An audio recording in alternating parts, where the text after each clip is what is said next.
Depuis ce matin, nous avons eu des personnes, les premières interpellées, qui ont été déférées.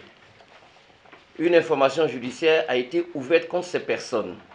Vous avez vu également que la police a lancé un appel à témoins en indiquant que certaines personnes, qui d'ailleurs avaient déjà été filmées sur les réseaux sociaux, donc un appel avait été lancé à témoins pour qu'on puisse les retrouver.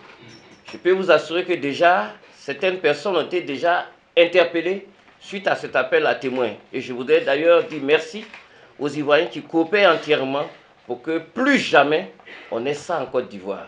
Donc c'est pour vous dire que l'enquête avance, elle avance bien. Et que des personnes ont été déjà déférées et que d'autres vont l'être dans les jours à venir. Il reste encore quelques personnes à appréhender. Et je pense que nos services sont à pied d'œuvre afin de pouvoir les retrouver. Comme vous avez déjà annoncé 12 personnes. Sur ces 12 personnes, une dizaine a été déférée ce jour. Et d'autres ont été appréhendés sur ceux pour lesquels nous avons lancé des appels à témoins.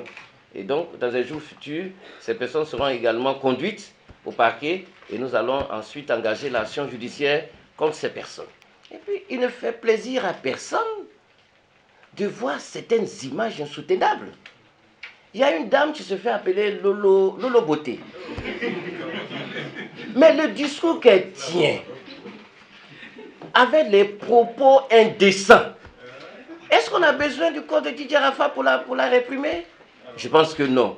Je dis que c'est une question de responsabilité. Et chacun, en publiant de façon téméraire, doit s'attendre aux conséquences pénales. C'est ça qu'il s'agit. Ce n'est pas maintenant que ça commence. Il y a longtemps. Tous ceux qui publieront en respectant la loi va les accompagner. Mais ceux qui vont publier de façon téméraire en violant la loi va s'appliquer à eux et ils vont se retrouver en détention. C'est de ça qu'il s'agit. Sinon, ce n'est pas une affaire de corps. Tous ceux qui vont faire des publications incendiaires, ils vont répondre devant la loi.